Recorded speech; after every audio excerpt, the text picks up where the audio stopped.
What's up, everyone? Welcome back to the Daily Sean. For those who haven't been here before, my name is Sean. I do a daily video on something related to nursing. No rhyme or reason, probably not going to change. 3 random nurse hacks.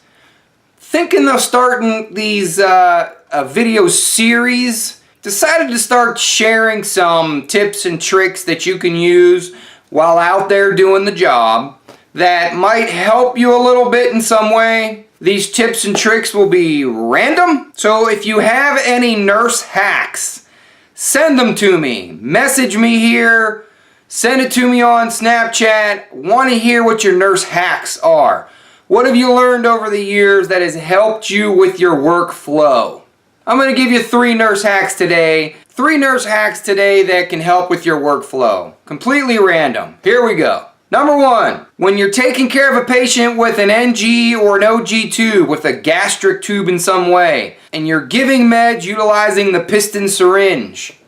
When you're drawing up the flushes, although most of the time the flushes are now given through the pump, but when you're giving medication and flushing in between meds, or when you're giving the medication, make sure that you instill about 5 to 10 cc's of air into the upper portion of the piston syringe. So when you turn the syringe upside down and you're holding it and the tip is facing the ceiling, you want to pull down the plunger so that there's a little bit of air between the plunger and the top of the syringe.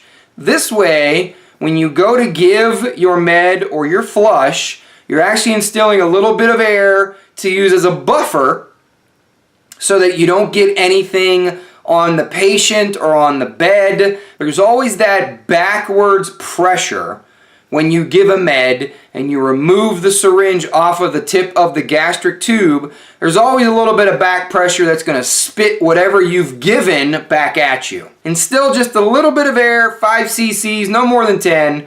That'll help offset that back pressure. And while we're at it, here's an additional tip, so we'll make it 4 tips. An additional tip is when you're utilizing an NG or an OG at any time, prepare ahead of time and lay down a chucks, lay down a towel, lay down a paper towel, something so that if you do make a mess, you're not making it on fresh and clean bed sheets, that you're making the mess on a pair of chucks, on a towel, or a paper towel.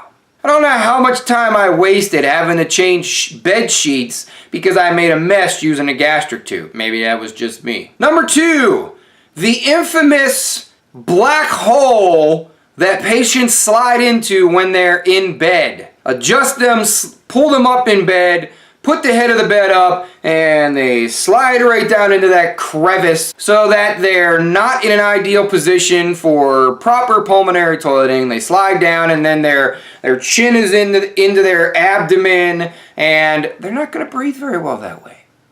When you do adjust them, you lay them flat, you pull them up, and you're going to put their head back up. Put the knees up first in the bed. So elevate the knees as high as they will go, then elevate the head. It won't completely prevent your patient from sliding into the bed vortex, but it will delay that process. So instead of having to adjust your patient every hour or 2, you might get away with a couple hours before they slide into the vortex and you have to readjust them. Number 3, when you have air in your IV tubing and you've already tried to adjust the pump itself and you see that there's a little bit of air in either the inlet or outlet of the actual IV tubing, so from med to pump or from pump to patient, get an empty 10 cc syringe and see if you can aspirate the little bit of air bubbles that are causing the alarm by using one of the outlets in your tubing. The Lurlock outlets that you use to give IV push meds, you can actually utilize those outlets to try and aspirate and remove whatever little bit of air is in your tubing. Doesn't always work, but in a pinch, it might help you.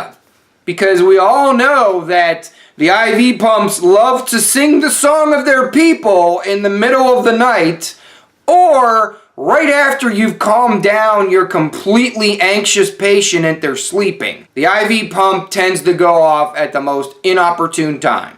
Not to mention that the IV pump, the sensitivity of air in line is just a little excessive, don't you think? 4 random nurse hacks that I thought might help somebody.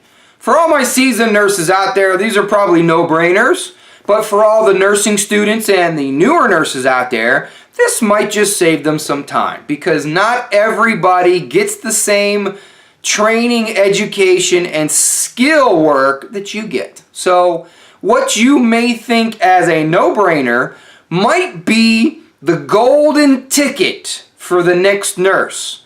So share your knowledge with the tribe. Leave a comment down below. Give us one nurse hack. Don't give me a laundry list in the comments. Just one comment, one golden nugget of information we can pass on. If you have a laundry list of nurse hacks, by all means send me a message. Send me a message here.